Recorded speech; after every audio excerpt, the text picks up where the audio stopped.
Hello and welcome to our YouTube channel Community Vibes.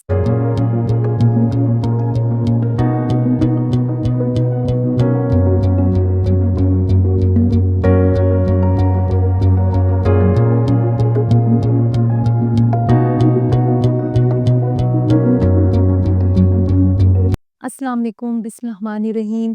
मेरा नाम है डॉक्टर हमद और हमारे इस चैनल में जो कि है कम्युनिटी वाइब्स, हम डिफरेंट टॉपिक्स पे बात करते हैं जो कि रिलेटेड हैं सेहत से, तालीम से, माशरती मसाइल। तो आज जो टॉपिक है जिस पे हम बात करेंगे वो है PCOS। This is the abbreviation of polycystic ovarian syndrome.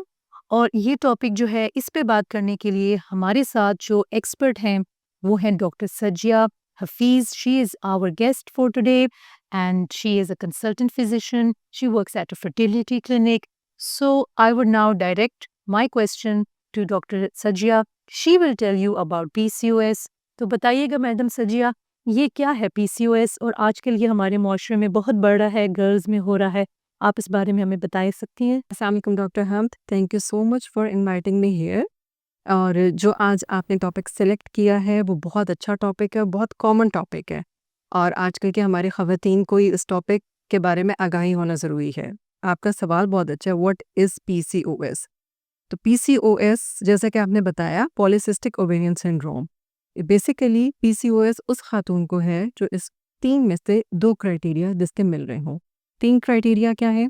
सबसे पहला आता है आपका कि हार्मोन का इम्बैलेंस, ओव्यूलेटरी डिस्फंक्शन, मीन्स कि आपके साइकिल रेगुलर है या नहीं है, जिसके रेगुलर नहीं है।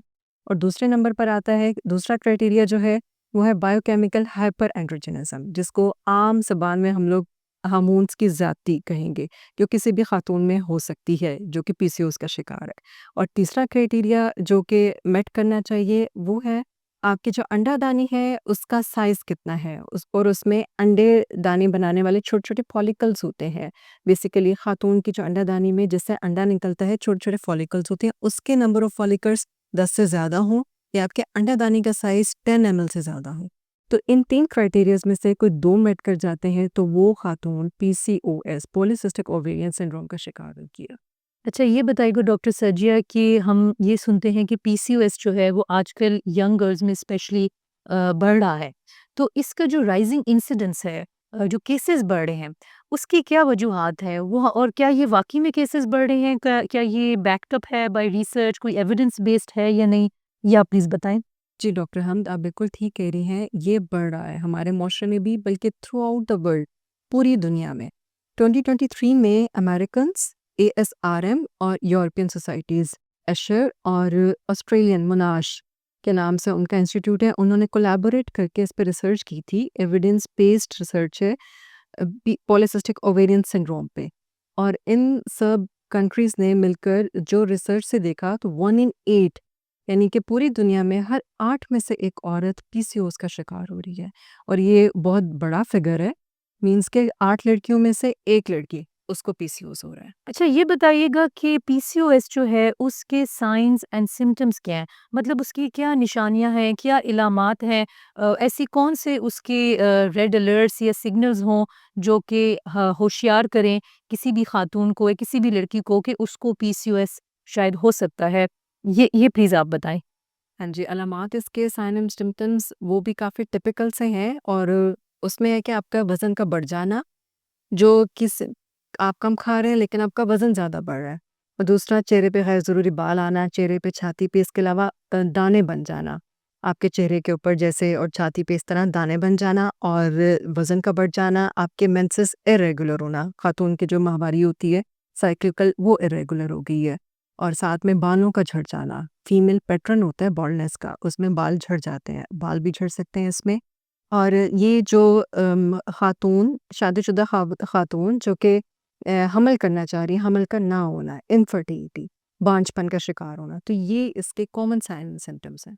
अच्छा, टिपिकली जो डॉक्टर हैं, जो गायनोकोलॉजिस्ट हैं, वो कौन-सी इन्वेस्टिगेशंस एडवाइस करते हैं? मतलब कौन से टेस्ट करवाने पड़ेंगे अगर कन्फर्म करना हो? एक तो आपने बताया कि अल्ट्रासाउंड है, उसमें सिस्ट्स यानी कि जो रसोली है वो पिक होती हैं और उसमें भी साइज़ देखते हैं और नंबर ऑफ सिस्ट्स वो हम देखते हैं। तो इसके अलावा कोई ब्लड टेस्ट भी करवाने चाहिए और कौन से ब्लड टेस्ट एडवाइस किए जाते हैं इन पीसीओएस? जी डॉक्टर हमद, इस सवाल का जवाब यूँ है कि डिपेंड करता है आपके पास जो पेशेंट आया है उसकी एज क्या है और उसका पीसीओएस के साथ प्रॉब्लम क्या है। अगर एक यंग गर्ल है, उसकी मेनार्की स्टार्ट हो गई यानी कि मेंसेस स्टार्ट हो गए हैं और मेंसेस स्टार्ट होने के 1 साल के बाद भी वो रेगुलर नहीं हुए अप टू 8 इयर्स, तो उसको इन्वेस्टिगेट किया जाएगा। उसमें पीसीओएस होने की रेशियो बहुत ज़्यादा है। आजकल बहुत ज़्यादा यंग गर्ल्स में बिल्कुल मेनार्की के बाद पीसीओडी पीसीओएस बहुत बढ़ रहा है। और दूसरा जो है, जो ख़ातून जिस शादी हो गई है और हमल नहीं हो रहा, इनफर्टिलिटी बांझपन का शिकार है, उसकी इन्वेस्टिगेशंस हैं वो डिफरेंट है। और एक वो ख़ातून है कि जो इसने बच्चे पैदा कर लिए हैं, वो थोड़ा लेट एज में आ रही है यानी कि मेनोपॉज़ से पहले आई है, फर्टिलिटी अपनी रिप्रोडक्टिव एज में, लेकिन उसके मेंसेस इरेगुलर है। मेंसेस का रेगुलर होना भी बहुत ज़रूरी है, तो उसके लिए इन्वेस्टिगेशंस हैं। तो सबसे पहले एक ऐसी बच्ची जो हमारे पास आ रही है जिसके मेंसेस इरेगुलर है, तो टिपिकल टेस्ट वही है जो एक तो हमारा बेसिक प्रोफाइल टेस्ट होना चाहिए। हेल्थ प्रोफाइल टेस्ट सब चाहे वो खातून है, चाहे बच्ची है, सबका होना चाहिए। बेसलाइन टेस्ट हाँ जी, बिल्कुल। सीबीसी जैसे हो गया, आपके वायरल मार्कर्स हो गए, साथ में कंप्लीट यूरिन एग्जामिनेशन एक होना चाहिए फॉर जनरल हेल्थ और रैंडम ब्लड शुगर।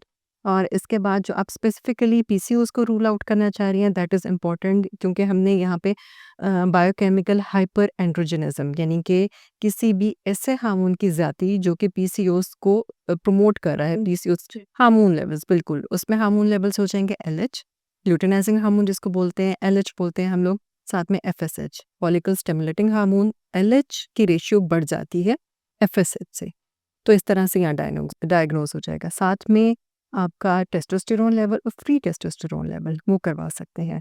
अगर वो भी ठीक आता है तो उसके बाद एंड्रोस्टेरोन और डिहाइड्रोएपी एंड्रोस्टेरोन सल्फेट, वो भी डीहैस, वो भी कराया जा सकता है। Thyroid hormone levels thyroid is also very important just to rule out पीसीओज़।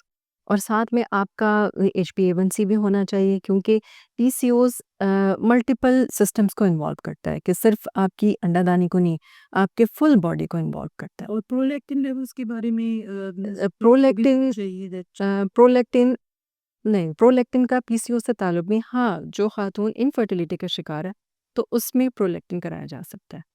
अच्छा, आपने ये बताया कि PCOS is a metabolic disorder, तो इसका मतलब तो ये हुआ कि ये हमारी बॉडी की डिफरेंट सिस्टम्स को इन्वॉल्व करता है। वो कौन से सिस्टम्स हैं हमारी बॉडी के जो कि पीसीओएस में इन्वॉल्व होते हैं?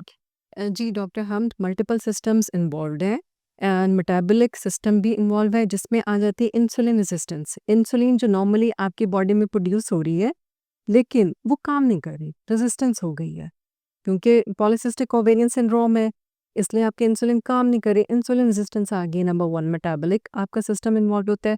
और सेकंड जो इन्वॉल्व होता है वो डॉक्टर, हम आपका कार्डियोवास्कुलर सिस्टम भी इन्वॉल्व होता है इसमें।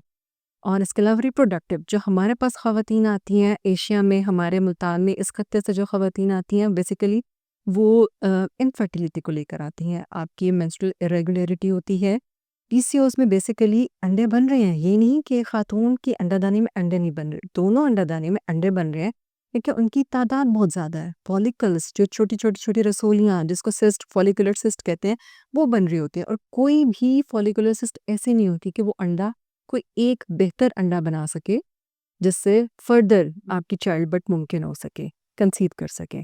प्रॉब्लम ही बेसिकली यहीं पर आता है। और तीसरा, आपकी स्लीप साइकिल डिस्टर्ब हो जाता है। आप साइकोलॉजिकली अपसेट रहते हैं, साइकोलॉजिकल प्रॉब्लम स्टार्ट हो जाते हैं, बिकॉज़ आपकी बॉडी चेंज हो रही है, you are putting on weight, you are having hirsutism, आपके दाने आ रहे हैं और आप कंसीव नहीं कर रहे। तो ये बहुत सारे फैक्टर्स मिलके आपको साइकोलॉजिकल अपसेट भी देता है। तो बहुत सारे मल्टीपल ऑर्गन्स, सिस्टम्स आपके इन्वॉल्व होते हैं, तो पीसीओएस को ट्रीट करना इस लिहाज से बहुत ज़रूरी है। ओके, आपने अभी एक बहुत इम्पोर्टेंट बात की कि साइकोलॉजिकल हेल्थ पे भी इसका इम्पैक्ट है। So not just physical health, it's also the psychological health which is being affected. तो ज़हनी सेहत की जब हम बात करते हैं तो जो लड़कियां PCOS they are suffering from PCOS, उनकी मेंटल हेल्थ पे जो इम्पैक्ट है उसका रीजंस क्या-क्या है? सोसाइटी के प्रेशर्स भी हैं, लिंक्ड हैं, तो इस पे आप थोड़ी-सी और तफसील से बताएँगी कि ज़हनी सेहत पे क्या असर हो रहा है और उसमें क्या फैक्टर्स हैं? जी, डॉक्टर हमद आप बिल्कुल ठीक कह रही हैं, इसमें हमारे मेंटल हेल्थ पे, ज़हनी सेहत पे भी काफ़ी नेगेटिव इफ़ेक्ट आता है। एक तो बॉडी इमेज, 80% जो लड़कियाँ या ख़वातीन जो पीसीओएस का शिकार हैं, वो ब वेट गेन कर लेती हैं और कोशिश के बावजूद भी वो अपना वेट रिड्यूस नहीं कर रही, वो डाइटिंग भी कर रही हैं, रनिंग भी कर रही हैं, but still they are not losing their weight. क्यों? आपकी इंसुलिन रेज़िस्टेंस है। तो वो एक बॉडी इमेज आ गया और साथ में आप मैरिड हो, आप कंसीव नहीं कर रहे, 1 साल, 2 साल, 3 साल गुज़र रहा है कंटिन्यूअसली और पीसीओएस का इफ़ेक्ट बढ़ गया, क्योंकि with the passage of time आप फ़ील करते हो unprivileged, you are not conceiving. तो ये हमारा फिर एशियन में, हमारे यहाँ मुल्तान में जिस तरह से है, सोसाइटल प्रेशर बहुत है कि you have to conceive with that time frame. तो ये बहुत सारे इश्यूज़ बन जाते हैं जिसकी वजह से काफ़ी ज़हनी सेहत इफ़ेक्ट होती है, साइकोलॉजिकल अपसेट आता है, बॉडी इमेज आपका ख़राब हो जाता है, आप कंसीव नहीं कर रहे, बहुत सारे फैक्टर्स शामिल हो जाते हैं। सो डिप्रेशन होता है, एंग्ज़ायटी एग्ज़ैक्टली डिप्रेशन हो सकता है, एंग्ज़ायटी हो सकती है, that can also lead to sleep cycle disturbance, आपको प्रॉब्लम आ सकता है। So it's all interlinked. Yes, all these all are interlinked. अच्छा ये बताएँ कि एक टर्म तो है पीसीओएस, जिसके बारे में भी हम काफ़ी तफ़सील से बात कर रहे हैं। एक और मेडिकल की टर्म है पीसीओडी। तो ये जो पीसीओएस है और पीसीओडी है, इन दोनों में क्या डिफ़रेंस है? PCOS and PCOD. PCOS means polycystic ovarian syndrome. Syndrome is basically a combination of different diseases. बहुत सारी डिजीज़ेज़ हैं, इसमें आपकी ओवरीज़ इफ़ेक्ट हो रही हैं, इसमें आपके बॉडी का मेटाबॉलिक सिस्टम इफ़ेक्ट हो रहा है, इसमें आपका साइकोलॉजिकल अपसेट भी आ रहा है, हाइपर एंड्रोजनिज़्म भी आ रहा है। तो so that is PCOS and PCOD that is only limited to your ovary. आपकी किसी भी खातून की ओवरी में अगर मुसलसल ओवेरियन फॉलिकल्स बन रहे हैं और उसमें रेजिस्टेंस आ रही है, तो वो सिर्फ ओवरी तक लिमिटेड है और बाकी ऑर्गन्स को उसने नहीं किया हुआ। वो 3 क्राइटेरियाज़ में से एक क्राइटेरिया फुलफिल्ड है, तो that is PCOD, polycystic ovarian disease. Polycystic ovarian syndrome is the fulfilment of 2 criteria out of those 3 criteria जो मैंने अभी आपको पहले बताया। अच्छा, ये अब हम आ जाते हैं इसकी ट्रीटमेंट पे। तो ये जो कंडीशन है पीसीओएस, इसकी ट्रीटमेंट किस तरह से चलती है? What is the treatment plan? उसमें आप किस तरह से अपने पेशेंट्स को हेल्प करती हैं? ये प्लीज़ बताएँ। Depending upon the symptoms, signs and age, किस कंप्लेंट के साथ आपका पेशेंट आपके पास आया है। इन सब एज ग्रुप्स में, चाहे वो आपके पास एक यंग एडोलेसेंट लड़की आई है, नॉर्मल लड़की आई है जिसके मेंसेस अभी स्टार्ट होने के बाद 1 साल हो गया और उसके साइकिल रेगुलर नहीं है, तो उसमें भी लाइफ़स्टाइल मॉडिफ़िकेशन। फिर एक ऐसी खातून आई है जो कि बांझपन का शिकार है, that also involves lifestyle modification. और एक ऐसी खातून जिसको मेंसेस कम आ रहे हैं, क्योंकि पीसीओएस से हमें एंडोमेट्रियल हाइपरप्लेज़िया, कैंसर होने का, बच्चेदानी के कैंसर होने का खतरा है। तो उसकी ट्रीटमेंट भी लाइफ़स्टाइल मॉडिफ़िकेशन। लाइफ़स्टाइल मॉडिफ़िकेशन का मतलब है वही healthy routine, healthy lifestyle, healthy हमारा इनटेक हम लेकर चलें, हेल्दी खाएँ, प्रोसेस्ड फूड हो गए, प्रोसेस्ड मीट हो गया और जिस तरह से हमारी शुगर इनटेक को कम करें। हम जूसेस जो बाहर से मिलते हैं, उसमें शुगर बहुत ज़्यादा होती है। हमारे जो कोला सोडे हैं, that also contains a lot of sugar. Natural juice exactly, sugar intake से हम थोड़ा-सा अपना हाथ रोकें, नेचुरल डाइट पे आएँ, थोड़ा-सा अपनी बॉडी को नेचुरल डाइट से रीगेन करें, रिजुवेनेट करें, दैट इज़ ऑल। और exercise, obviously exercise, walk healthy lifestyle का हिस्सा है। And drink a lot of water, plenty of water can replenish your water stores. और इसके अलावा कि डिपेंड करता है, अगर कोई बांझपन के लिए आई है तो उसकी ट्रीटमेंट डिपेंड करती है कि वो जैसे बच्चा चाह रही है, तो उसकी ट्रीटमेंट डिपेंड करती है कि लाइफस्टाइल मॉडिफिकेशन, साथ में बहुत सारे ऐसे आजकल जैसे एंड्रोसिटोल हो गया, इनोसिटोल हो गया, ऐसे साशे जो यूएस में बाकायदा पीसीओएस के पेशेंट के लिए रिकमेंडेड हैं, वो दिए जा सकते हैं। लेकिन पहली बात ये है कि आपने अपने डॉक्टर के पास जाना है, इवैल्यूएट कराना है, आपकी इन्वेस्टिगेशंस होंगी ख़वातीन की जो भी पीसीओएस का शिकार हैं। इन्वेस्टिगेशन के बाद एक आपका बेसिक पेल्विक स्कैन जो होता है, वो आपकी गायनेकोलॉजिस्ट भी कर सकती है, रेडियोलॉजिस्ट भी कर सकता है। बेहतर है कि रेडियोलॉजिस्ट करें क्योंकि ये उसकी स्पेशलिटी है। एक ओवरी में नंबर ऑफ फॉलिकल्स निकालना और डायमेंशन ऑफ ओवरीज में देखकर ओवेरियन वॉल्यूम देखना मोर देन 10 ml, तो वो रेडियोलॉजिस्ट एक बेहतर जान सकते हैं। ड्रग्स का क्या रोल है? तो ओवुलेटरी ड्रग्स का तब रोल है कि जब आपके पीसीओस पॉलीसिस्टिक ओवेरियन, जो आपकी पॉलीसिस्टिक ओवरीज बन रही हैं, उसमें ओवुलेटरी ड्रग्स का रोल है। लेट्रोजोल है, वो भी इम्पॉर्टेंट है, वो भी दी जा सकती हैं। पर्सनल पीसीओस के लिए लेट्रोजोल है अकॉर्डिंग टू 2023 एविडेंस बेस जो गाइडलाइंस शेयर हुई हैं by the UK, US and Australia. और बाकी डिपेंड करता है लाइफस्टाइल मॉडिफिकेशन के बाद आपका ग्लाइसेमिक इंडेक्स कम होना चाहिए, आपका शुगर लेवल कंट्रोल्ड होने चाहिए, HbA1c आपकी 5.6 से कम होनी चाहिए, हर चीज़ आपकी कंट्रोल्ड होनी चाहिए। और डिपेंड सारी इसकी जितनी भी आपकी ट्रीटमेंट है ना, that depends on lifestyle modification. Lifestyle modification में आप बेहतर तौर पे जानती हैं कि क्या-क्या चीज़ें इस्तेमाल में जा सकती हैं। Okay, can you also tell us about the link of PCOS with cancer, particularly I'm talking about endometrial carcinoma. तो कैंसर कॉज कर सकता है PCOS, और अगर कर सकता है तो इसकी क्या चांसेस हैं, क्या लाइक्लीहुड है, क्या उसमें कोई ख़ास एज ग्रुप है जो वल्नरेबल है, और इसमें कौन से वाला कैंसर होने के चांसेस हैं? तो ये भी आप प्लीज़ इसको इस पे रोशनी डालें। Yes, of course. PCOS can lead to endometrial hyperplasia, and endometrial hyperplasia can lead to endometrial carcinoma. Basically, endometrial hyperplasia है क्या? आम ज़बान में हम ये कह सकते हैं कि जो आपकी बच्चादानी होती है एक औरत की, उसकी अंदरूनी तह को हम कहते हैं एंडोमेट्रियम। उसकी एक स्पेसिफिक मेजरमेंट होती है, वो उतनी ही होनी चाहिए। अगर वो बढ़ गई है, तो वो कैंसर बन सकती है। कैंसर होते वही सेल्स हैं जो अपनी ज़रूरत से ज़्यादा बढ़ जाते हैं। जब वो ज़रूरत से ज़्यादा बढ़ गई तो वो कैंसर का शिकार हो सकती है वो औरत। तो इसमें इस तरह से है कि जिस औरत को 1 साल में 8 माहवारियों से कम आती हैं, यानी कि हर औरत को हर 3 महीने के बाद, आइडियली हर 3 महीने के बाद ब्लीड करना चाहिए। इसे हम कहते हैं एंडोमेट्रियल शेडिंग। हर 3 मंथ्स के बाद आपको पीरियड्स आने चाहिए। अगर आपको 3 मंथ्स के बाद पीरियड्स नहीं आ रहे, तो कॉन्टैक्ट योर डॉक्टर, अपनी गायनेकोलॉजिस्ट को कॉन्टैक्ट करें। चाहे आर्टिफिशियल हार्मोन्स लेके आपके एंडोमेट्रियल शेडिंग हो, यानी कि मेंसेस आएँ, वो ज़रूरी है आना, ताकि आपके कम से कम साल में 8 साइकिल ज़रूर होने चाहिए, 8 से 7 साइकिल। 8 से 7 से कम साइकिल हो रही हैं तो that can lead to endometrial hyperplasia, जो आपके बच्चेदानी के अंदरूनी तह है वो बढ़ जाएगी, ज़रूरत से ज़्यादा हो जाएगी। एज वेरिएबिलिटी है इसमें? और ओल्ड एज में एंडोमेट्रियल हाइपरप्लेसिया वैसे ही ज़्यादा है। जब ये नियर टू द मेनोपॉज़ होती हैं, 45, 44, इनके 40 अबव होती हैं, उसमें अगर आप ये प्रॉब्लम फेस कर रहे हैं तो obviously you are entitled for endometrial hyperplasia leading to endometrial carcinoma. Means कि आपको खुदा खास्ता कैंसर हो सकता है। तो बेहतर ये है कि हर 3 महीने के बाद आपके मेंसेस आने चाहिए, और अगर नहीं आ रहे और आप पीसीओएस का शिकार हैं या किसी भी रीज़न से नहीं आ रहे, तो आपको अपनी गायनेकोलॉजिस्ट से मिलना चाहिए, वो ताकि वो रूल आउट कर सके कि क्या रीज़न है। Okay, so now that we have discussed the essentials of PCOS, हमने इसके बारे में काफ़ी तफसील से बात भी की और हमने अपने ऑडियंस को भी बताया। अब हम कुछ मिथ्स की बात कर लेते हैं। तो मिथ्स क्या होते हैं? Myth is you could say a rumour which can be true और it can be false. Misconceptions. Yes, there could be misconceptions. तो अब कुछ ऐसी मिसकंसेप्शंस हैं जो कि क्लियर क्लियर होनी चाहिए, तो वो हम डॉक्टर सजिया से पूछते हैं।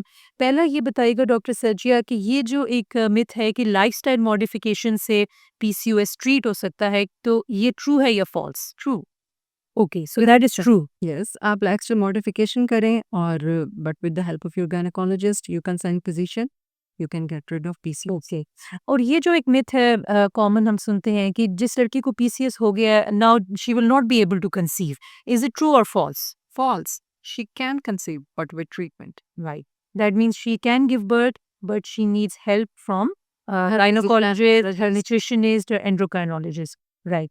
अच्छा, एक और मिथ ये है कि सिर्फ ओवरवेट जो गर्ल्स हैं जिनको हम ओबीस कहते हैं, उन्हीं को पीसीओएस हो सकता है। जो स्लिम है या लीन है उनको पीसीओएस नहीं हो सकता। इज दिस ट्रू और फॉल्स? False.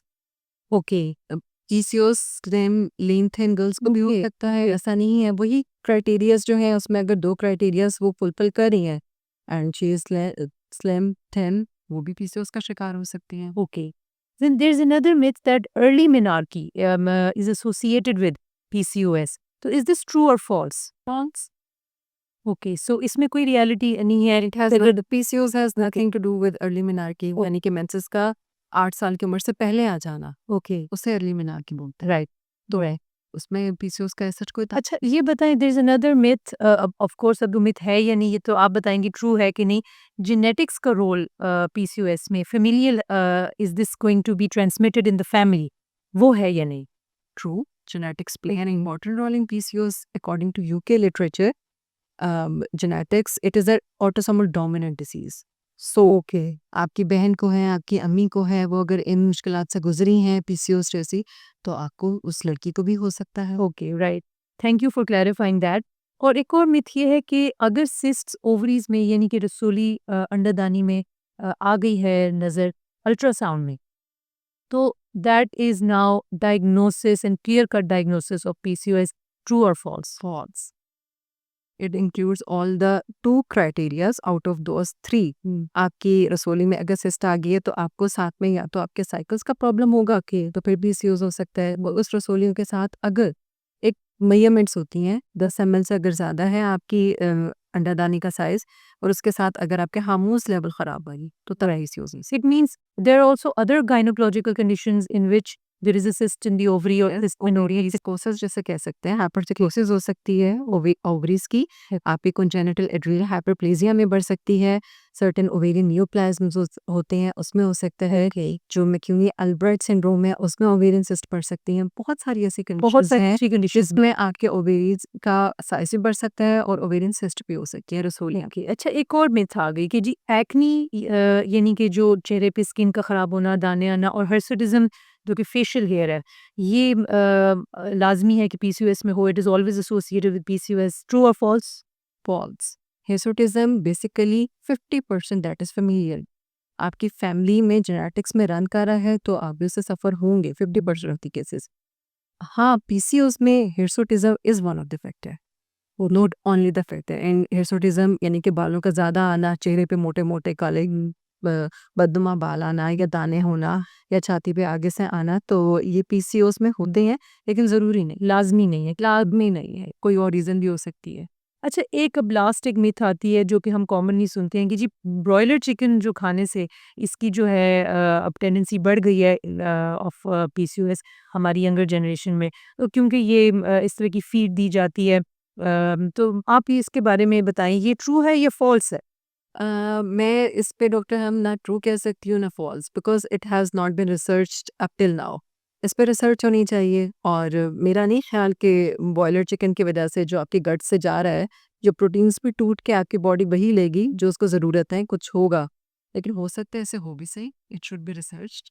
अच्छा डॉक्टर सर्जिया, इस डिज़ीज़ इस कंडीशन की काफ़ी ज़्यादा डिस्कशन हमने कर ली, तो आपका अब पीसीओएस से रिलेटेड जो है टेक होम मैसेज वो हमारे ऑडियंस के लिए क्या होगा? टेक होम मैसेज ये है कि आपने अपना सब लड़कियों में आज से अपना लाइफस्टाइल मॉडिफिकेशन स्टार्ट करना है, प्रोसेस्ड फूड नहीं खाना, होममेड फूड खाना है, वेजिटेबल्स खानी है, एक्सरसाइज करनी है, at least 30 minutes walk per day as recommended by WHO. अपना वेट रिड्यूस करना है तो 90 मिनट्स वॉक पर डे, अगर वेट मेंटेन उसी पे रहना है तो 30 मिनट्स वॉक पर डे। और साथ में आपने कोला ड्रिंक्स को छोड़ दें, ये जो फ्रिज़ी ड्रिंक्स होती हैं लीव देम। एक इतने से ग्लास में 8 चम्मच चीनी के होते हैं। अपने प्रोसेस्ड फूड को, चॉकलेट्स को, एक्सेसिव शुगर इनटेक नहीं करना, ये सब चीज़ें छोड़ दें। हाँ, अगर आपको पीसीओएस का प्रॉब्लम है और आपको चाहिए कि आप अपने गायनेकोलॉजिस्ट को कंसल्ट करें, डरे नहीं, घबराएं नहीं, it is a treatable disease. अच्छी बात ये है कि आप लाइफस्टाइल मॉडिफिकेशन के साथ with the input of your endocrinologist और गायनेकोलॉजिस्ट आप इस डिज़ीज़ का मुकाबला कर सकती हैं। तो आप सबने आज से तहैया करना है कि हेल्दी फूड लेना है और अपने आप को पीसीओएस का शिकार नहीं करना, because it is a treatable disease, और हेल्दी रहना।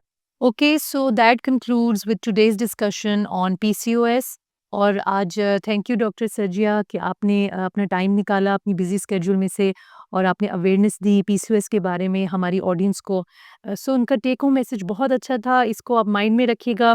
And if you have any comments और इवन एनी क्वेश्चंस और सजेशंस, आप बाद में हमारी वीडियो के कमेंट बॉक्स में दे सकते हैं। And don't forget to like and subscribe to my channel which is community vibes, and we will be coming back with more videos. You can also suggest topics, कौन से topics हैं जिन पे आप बात करना चाहते हैं। वो टॉपिक हेल्थ से रिलेटेड हो सकता है, एजुकेशन से रिलेटेड हो सकता है, कोई सोशल इशू हो सकता है। Then we will find the experts, and we will bring the information and the awareness to you. So my message would be stay sane, stay healthy, stay happy and informed. Allah Hafiz, take care.